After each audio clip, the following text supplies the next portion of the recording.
What's up, everybody? This is your boy, Metahuman Macaluco, and on today's interview, I have none other than DJ Ranz, also known as Randy Derricott.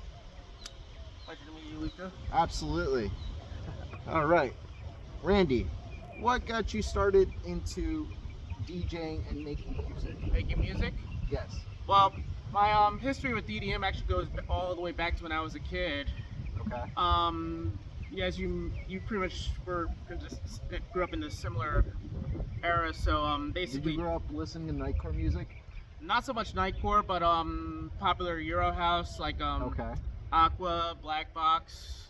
Okay. That was popular on the radio at the time, and also in my house. DJ Sammy. Yep. Heaven. That came along when I was a teenager. Bro, that came out when I was either 34, 35? I just turned 36 last February. 36. Yeah, man. I was either 7 or 8 when DJ Sammy was popping off. That was 2001, 2002? 2002. The album also came out around the same year. Yeah, man. What a crazy time.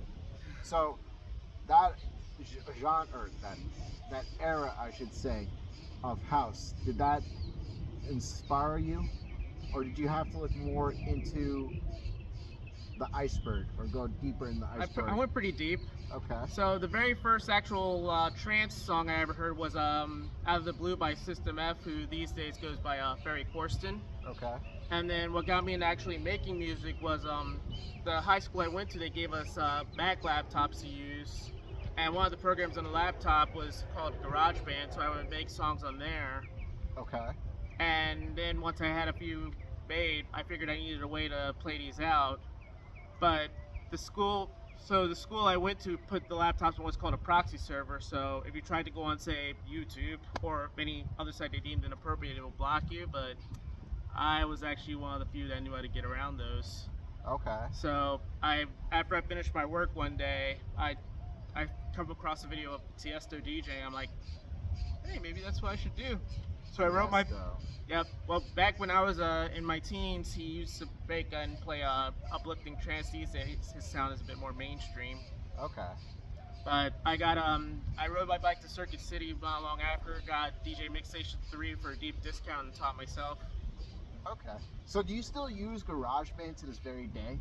No, these days I use FL Studio to make my music. Okay. And now, when you're making music, do you focus mostly on trance, house, or have you gone outside of those ranges and experimented? That's a pretty tough question. My primary base is like house and trance, and sometimes I might delve into the industrial side or make some darker electronic music. Any aggro tech? Is that the same as industrial, or? It's not the same, but it's similar in sound. Okay. It's like,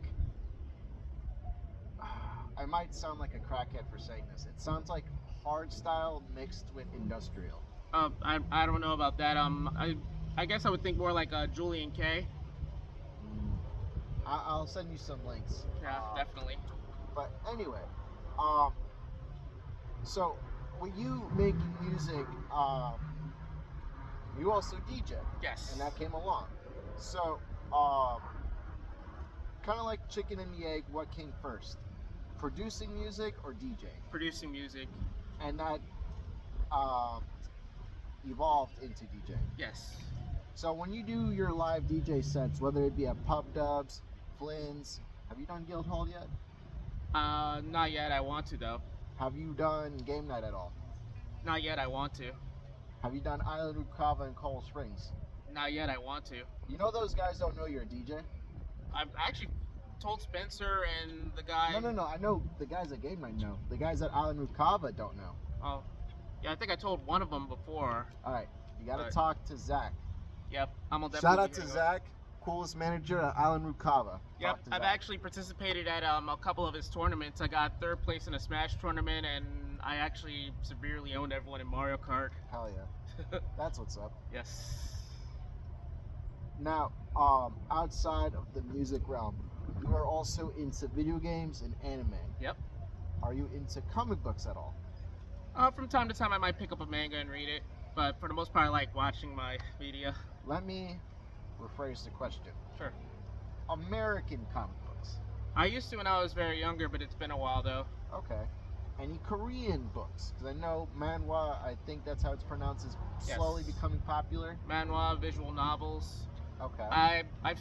One of my former partners showed me manhwa, a few manhwas. Okay. Also, an anime I'm watching called Solo Leveling is actually based off of despite it being anime, it's based off of a Korean web novel. Got you. Okay. Solo leveling. I'll keep that in mind. So, with you being heavily involved in the cosplay scene, the anime spaces, and the video game spaces, it should be obvious that you incorporate all these into your music. Yes. What would you say is your favorite project out of all of those? I love making trance and house remixes of video game and anime music. Okay. Well, what was your favorite remix out of all My of favorite them? remixes I've done, or my favorite remix I actually have. Of the anime and video game spaces? Uh, So, like an example, you just dropped a whole Cowboy Bebop mixtape. well, Correct me if I'm wrong. actually, I played a few Cowboy Bebop remixes. I didn't make them myself though. Okay. You play them, you didn't mix them yourself. Okay. I do have a few I made myself, Gotcha. but I haven't made Cowboy Bebop yet. Yeah. So, what are some animes that you've made tracks based off of? I've done remixes of the very first anime remix I ever did was Moonlight Densetsu, which was the original theme to Sailor Moon. I grew up so the very first anime I ever saw was Sailor Moon back in '95, and at the time a company called Dig, today known as Wildbrain, handled the English dubbing of it. But back in the '90s, as you may be aware, a lot of anime was not only dubbed but like heavily edited and censored. Yes. And the theme song was actually replaced with another somewhat of a similar melody but English lyrics. But since I think Viz Media recently has the license to Sailor Moon now, so they pretty much re-released all the episodes, including ones that weren't brought over to America, but they still kept the Japanese theme. And I've been noticing that a lot of younger club goers might not be familiar with the English one, so I just went and made my own version of the Japanese one. Okay. Now, do you often get to play these remixes in the cosplay raves? Most of the time I do. 'Cause, Okay. like, it depends on my locale. Like, if it's pub dubs or any other neutral club space, I usually play trance house and try to sneak in some of my anime and video game music where appropriate. Okay. But at cosplay events, gaming events, I usually play like anime, video game remixes as well as remixes of meme songs as well. Okay. Does that include? I will soon.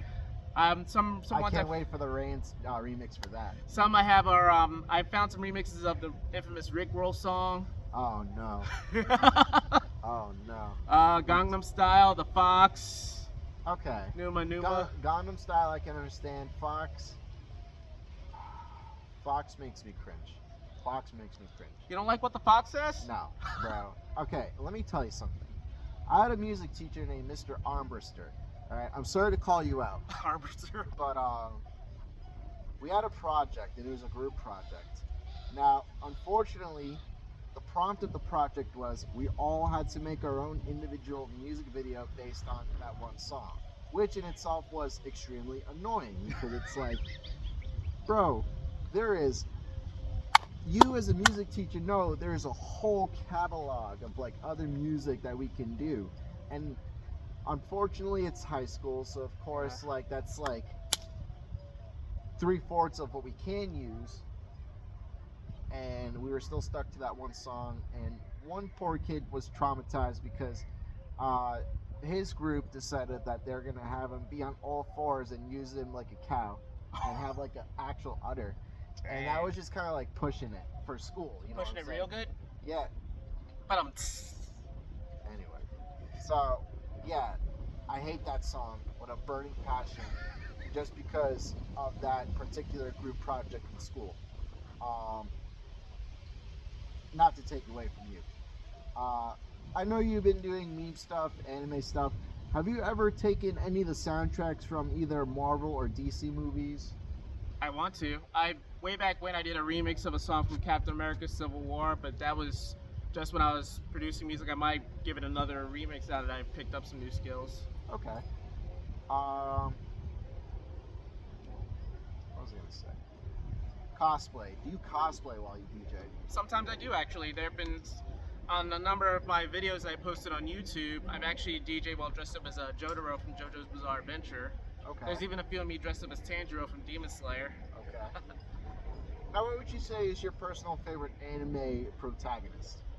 Favorite anime protagonist? Yes. I would say Izuku Midoriya, also known as Deku, Okay. because the story of My Hero Academia is everyone has a special ability, but yet Deku was born without one, but yet despite this he still works hard and trains to achieve his goals. Okay. And I feel I can relate to him in that way. Do you feel like you're viewed as an underdog in this realm that we live in? It depends on the situation. So, like, a lot of our mutual friends have been, gaining positions that they wouldn't normally see themselves in. Like, Juno, for example, not before. After my interview with Juno, he immediately ended up headlining Ultra. Yes. So I'm saying, like, shit like that. Like, do you feel like you're still at a certain level, but you could be at this level? Yeah, there's always room for improvement. There's always like bigger goals. Like whenever I achieve a goal, I always set my sights toward the next one. Okay. Because for me, like, there's always a mountain to climb, and that's actually my next goal, to play at one of the parties at Miami Music Week. Okay. Since Juno and I are good friends, actually the first time I met him was at a DJ gig. Okay. Yeah, it was when 10th Level Tavern first opened in 2016. Was that when they had the villains on the right side of the wall? They had just opened that venue section? Yeah, I was in the back area. He was DJing there. Yeah, man. That was such a trip. There was one guy who used to look like Eric Andre chilling there. I don't know whatever happened to him. Yeah. 10th level. Speaking of 10th level, you've performed there a couple of times. Yes, 4 times now, actually. Do you dabble in D&D like that? I don't really play drum and bass. I mainly do like at 10th level I play like anime and game remixes, since it's a video game place. Okay. But I mean D&B is good music to go speeding to, but I'm just mainly a trance and house type of guy. But do you think you have the capability of creating it from scratch? Good question. Or if not necessarily from scratch, at least create a remix of an already existing song and make it into a D&D remix? I'm not sure primarily. I'm mainly like trance and house. Okay. Well, I mean, this is why I asked earlier, like, do you see yourself going outside of the realm of trance and house and experimenting? Like maybe getting into bass, hardstyle. I know you delve into industrial, but EDM has so many different subgenres. You know what I'm saying? That's true. It's starting to become like heavy metal, where heavy metal has all these Or rock for that genres. matter. I mean, rock and heavy metal go hand in hand. Yeah. Hip hop is also starting to have their own subgenres. Some more spoken in a positive light than others, like trap, drill, boom bap, whatever. And we're starting to see that with EDM. You know, you got the rhythm guys and the anti-rhythm guys. You know, you got the D&D guys and the anti-D&D guys, and then you got the guys who are joking about it, and you know they make troll ass shirts like anti-rhythm club or anti-D&D club, whatever. I've seen the shirts. You've seen them too. I didn't even know those shirts existed, to be honest with you. Bro, like, you're sober most of the time, so I'm surprised you don't peep. That's true. Yeah, I was making a point to DJ sober because I like to be alert. Do you are you straight edge in general? Mostly. I don't really do alcohol. I got drunk on my birthday many years ago and decided it wasn't for me. Okay. I'm on the spectrum, so I know how I've studied how drugs can affect people, so I know it might affect me in a pretty unique yet more intense way. Okay. I will say Spider-Man's girlfriend does help me to relax sometimes, if you know what I mean. Okay. I'm actually shocked. I thought you were completely straight edge. Wow. Okay. That actually caught me off guard. I'm gonna be so real with you. Real shit. Like, what? I mainly just have a gummy before I go to sleep. Okay. So you got the Spider-Man crystallets. Okay. I wouldn't say Spider-Man crystallets, but I got you. Cool. where was I gonna go with this question next?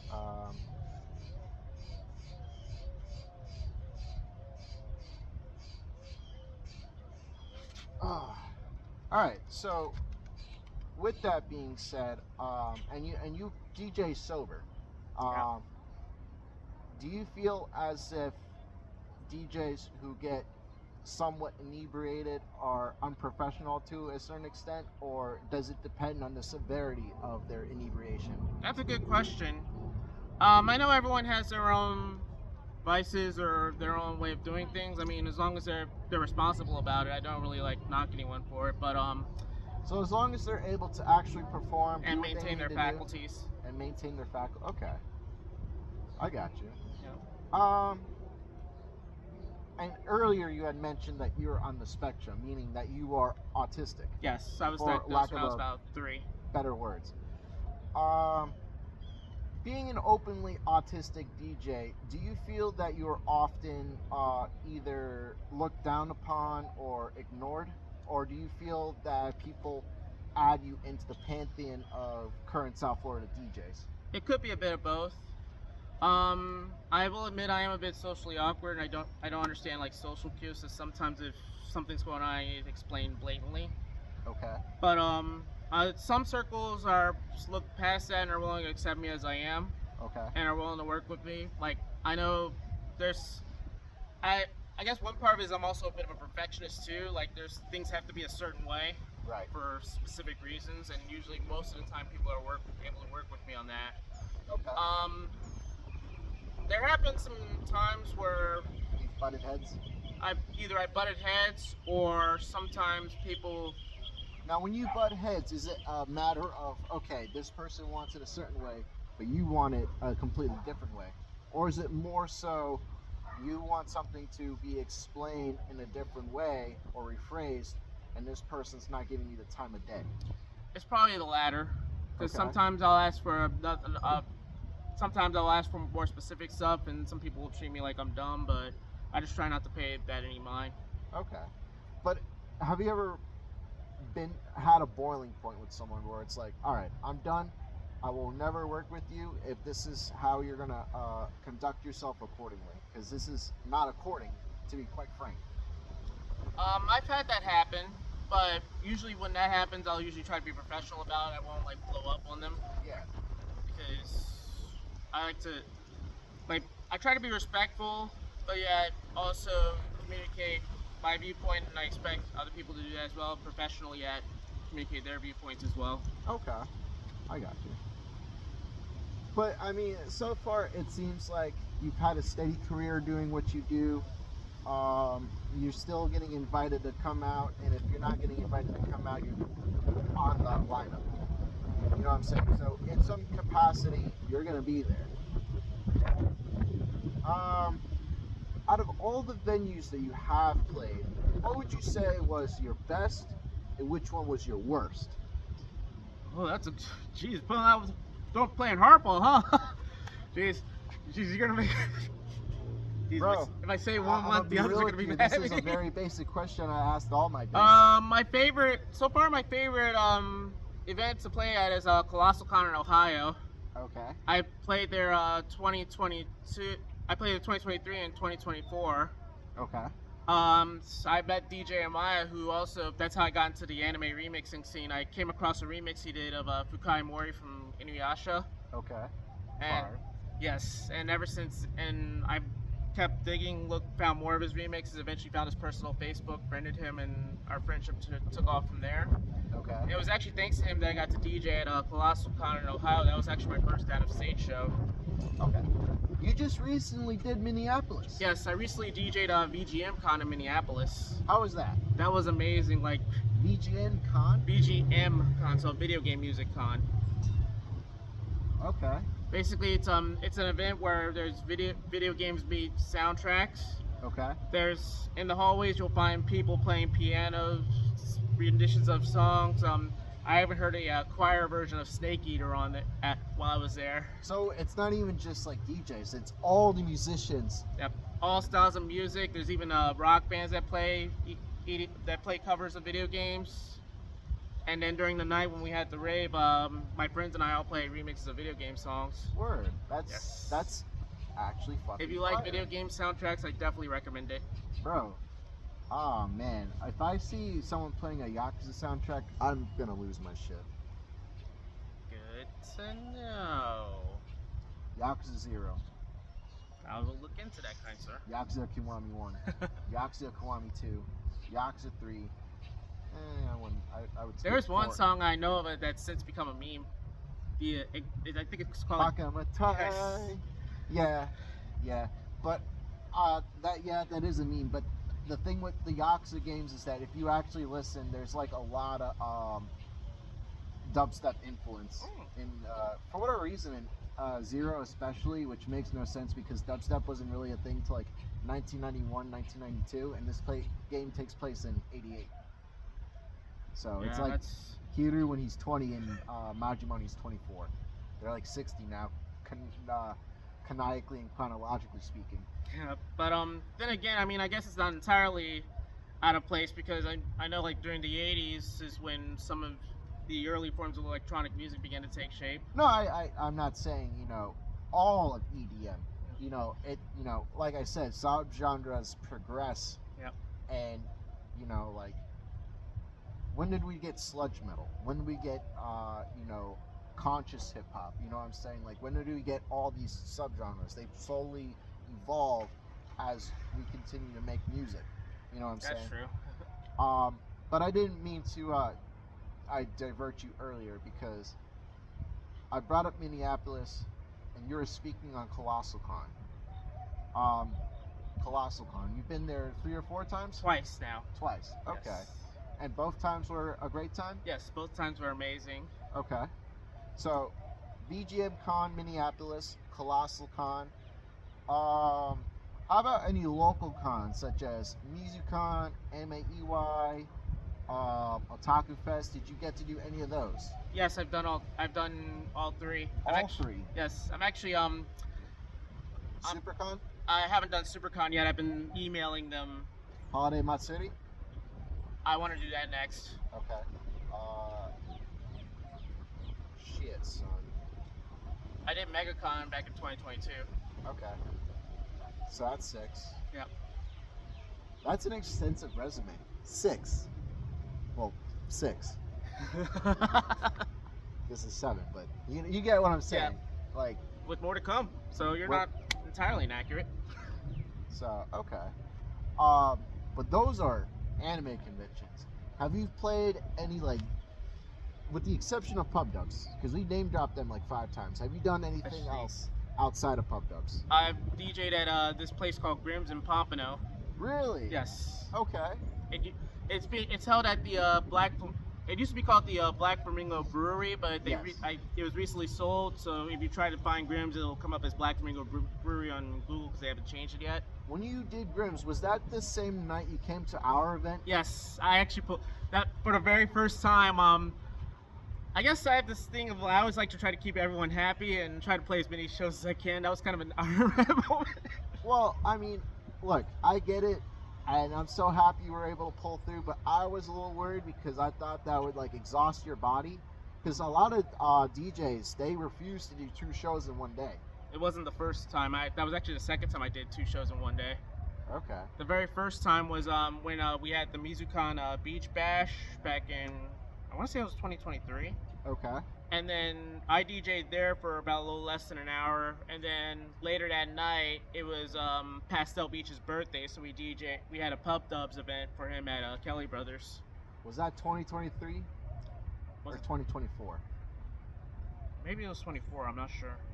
Because I remember going to one of his birthdays within that time span, and my girlfriend at the time, she rolled a clear joint. Now, on top of rolling a clear joint, she was also one of the spiritual girlies. So she would put like fucking like random spices and shit in the fucking joint. And she passes it to Pastel. He hits it. And he fucking screams, "That's the spiciest joint I ever smoked!" off the balcony. And he's a loud guy too. Jeez, I didn't even know marijuana could be spicy. I mean, it sucks. I don't recommend it. I genuinely do Yeah, not I'm like not. I'm banana. not really a big spice person. So and someone else brought like a fucking 99 pack from Taco Bell What the that hell? same night for Pastel's birthday. That was a crazy night. I from the bottom of my heart, I think that had to been 2023. Yeah, I think you're right. So crazy how our worlds have, you Yeah. know, Collided. collided. You know, it's kind of like it's like being in a Marvel comic book. You know, like yeah, there's Spider-Man, but somewhere over there is Wolverine. Yeah, like we have our own cinematic universe. Yeah, for real. Actually, it's crazy to think about. Yeah, as a matter of fact, that's one idea. Why don't I get like some of the local floor DJs to make a song or something one day? Well, it's kind of hard to get all of them to want to get together because, unfortunately, from what I've seen, people have these little beefs and they don't want to work with each other, and you know they like to take shots and like bro, whatever. Like, and some of these same guys will also preach about like not having an ego, which is like, all right, whatever, dude. Yeah, that's in my opinion the number one rule of entertainment is to stay humble. Always, at least make an attempt to. Yes. You know, like don't let people disrespect you, but also recognize like where you're coming from and you know like what steps you took to get where you're at. Yeah, because I mean, at least we're all adults here, and it's important that we govern ourselves as such. You know, like if there's a problem, like we discuss it like people. Adults. You know.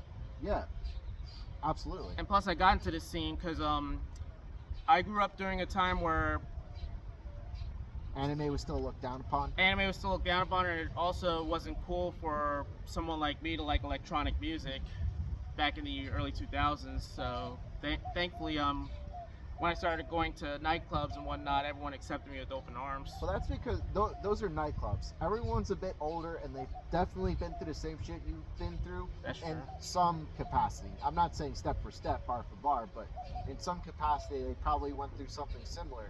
So that's why a lot of these nightclubs are very, not family oriented, but definitely like Yeah, we're all a big family, big community. That's how it should it's be. like that club, that meme where it's like we're all family in the club. Yep. Um, but even then, there are often times when you find that one particular individual in the nightclub, anime space, whatever.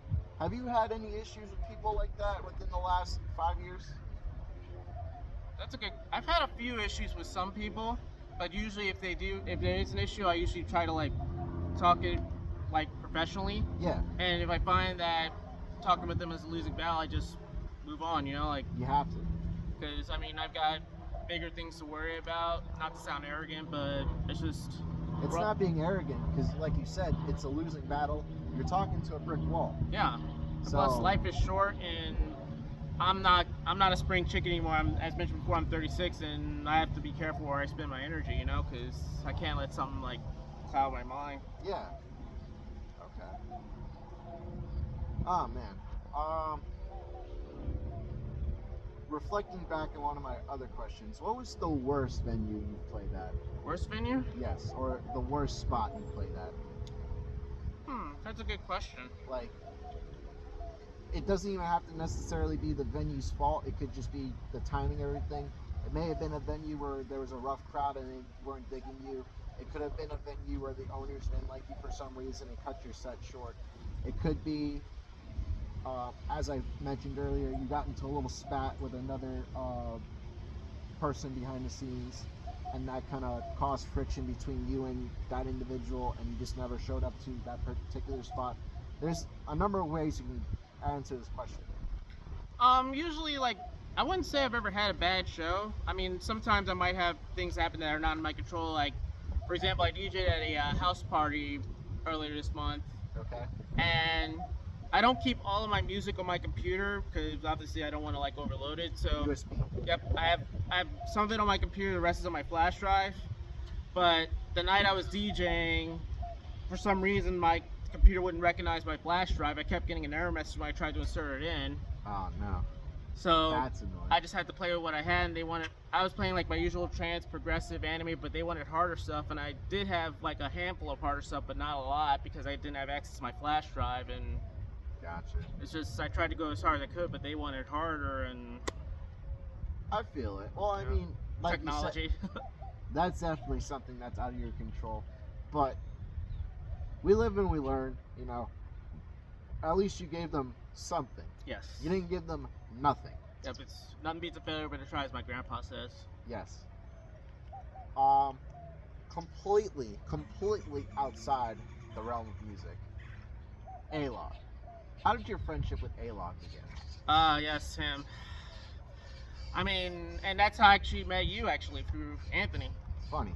Because I believe he and him used to work together, from my understanding. Yes.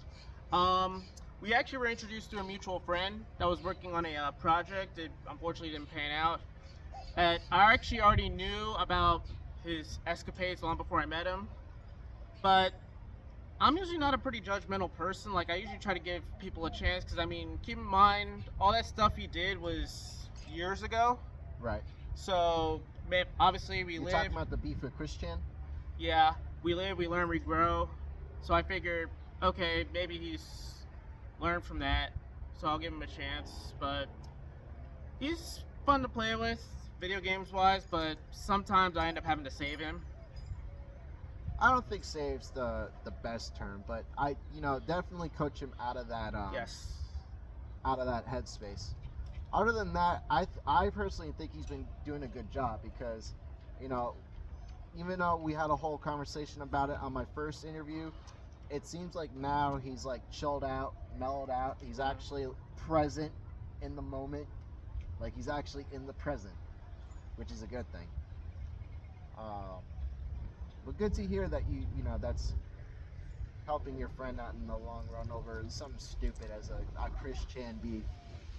That's so funny, but it's so sad at the same time. Yeah, I talked with him about it. I'm like, and I do keep track of Christian's escapades as well, but I'm just an observer. I don't do anything with it. You're only supposed to observe. Yes. People don't understand that you can easily get sucked into the locale universe by directly interacting with them. Yes. Now, that's if you're, you know, being an asshole and trolling them and whatever.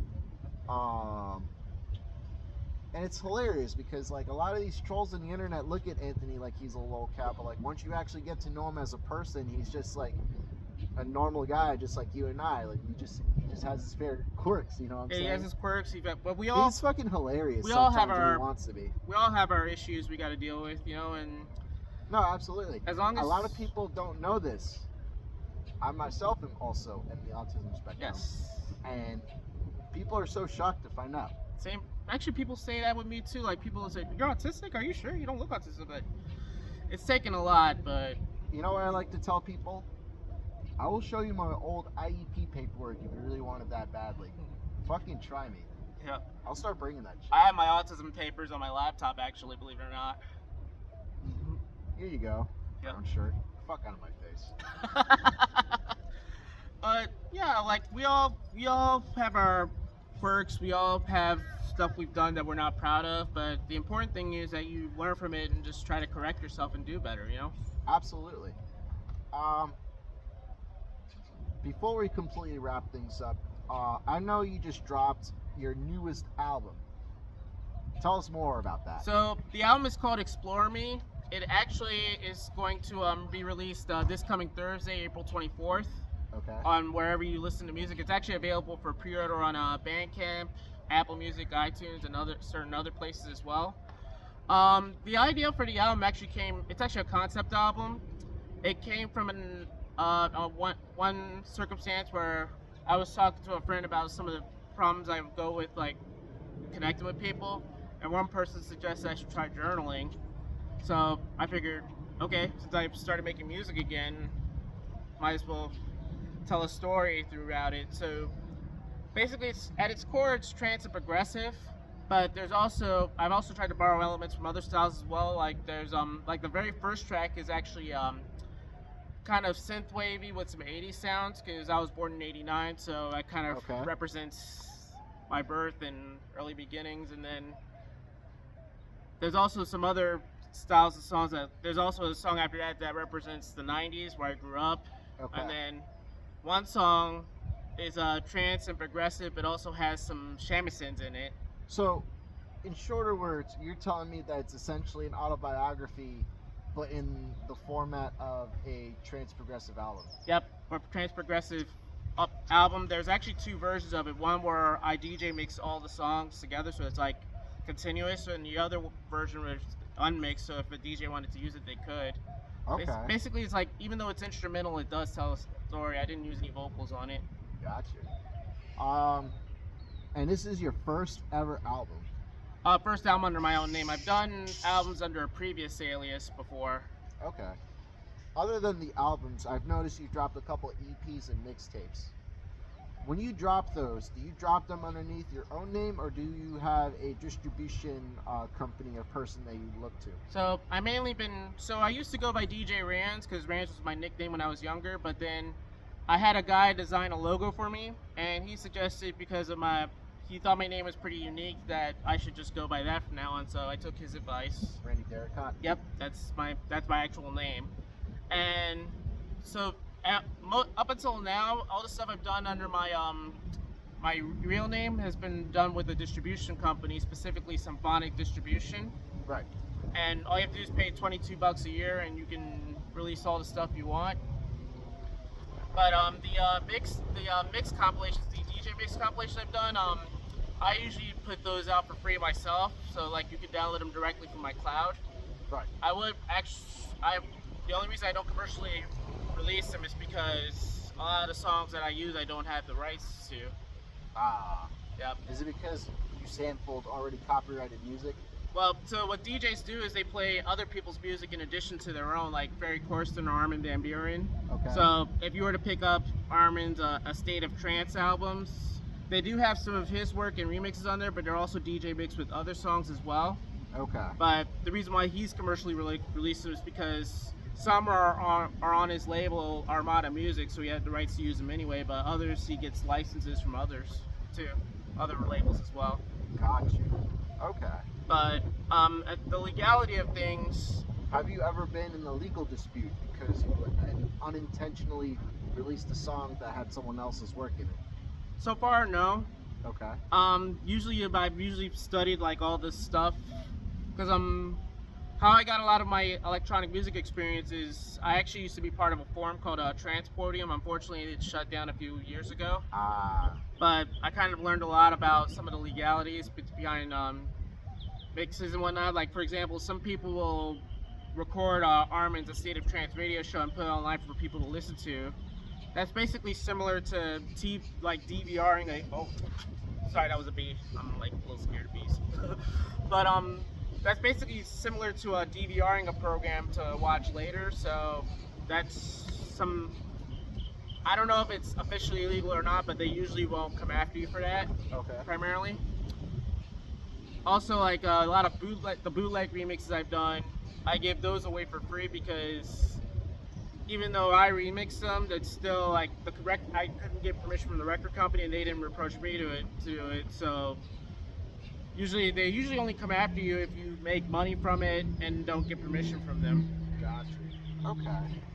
As long as you don't try to profit from their work without permission, a lot of people are usually pretty lenient. Gotcha. You would think they would send you like a cease and desist letter before anything else, right? Like a little like, hey, please stop this before we have to take further action. Usually, if that happens, I'll usually stop where I'm at unless I get their permission. Okay. But a lot of people whose work I've remixed, I've actually gotten positive reaction. Like for example, I recently did a house remix of Snake Eater from Metal Gear Solid 3 Snake Eater. Okay. And the original singer of it, she actually liked the post. Really? With it. Yep. That's insane. Yes. Is that the one where he's climbing up the ladder? Yep, and that song also plays where Naked Snake climbs up the ladder too. Okay. Hell yeah, bro. Yes. Fuck I love the Metal Gear Solid series. It's one of my favorites. Okay. Any upcoming events that we should know about? I'm doing an event called Counterculture alongside Pastel Beach, Yoshi, and others in Miami at the end of this month, so definitely be sure to look forward to that. And obviously, as I mentioned before, the album it's called Explore Me. It's coming out this coming Thursday wherever you get music. Okay. And recently, I worked with a friend of mine named RNG, but it's spelled RNJI, on a cover of a Metropolis zone from Sonic the Hedgehog 2. That's now available as well. I actually played it while I was at BGM Con recently. Fuck yeah. Yes. All right. And anything else besides counterculture? So far, none yet, but be sure to look out because I'm always on the hunt for different venues, and if there's a place you want me to play at, just definitely talk to them and send them my way, and we'll see what we can do. Got you. And you have a Mixcloud, SoundCloud, YouTube, Instagram. Do you have Amazon, Apple, Pandora, Spotify? My music is on Amazon Prime, Apple, and Spotify. I actually have a link tree where I have all my sites consolidated into one, so instead of putting every single one, you just click it, pick the one you go to, and All go right, to cool. town. So I'll just use your link tree in the Yes. description below. Check him out. Listen to his music. Let him know how you feel about it. This is my boy DJ Ranz, Or Randy Derricott, but yeah. Randy Derricott. Any last words? Any advice you like to give to the people of the world? Any other up and coming musicians, whether they be autistic or not, do you like to give advice to? All I can say is just follow your heart. You know, like we live in an age where everybody tries to get people to conform to their viewpoint, but as I've gotten older, I realize like life is short, and the way to truly live a happy and fulfilling life is to just follow your heart. You know. Absolutely. Thank you, Randy. I appreciate you Thank you taking for the having me, time. Luco. When we start getting more serious with the events, you'll be hearing from us. Yes, thank you. I appreciate it. Anytime you need me, just give me a call. Do y'all EDM fans just casually listen to that stuff? Yup!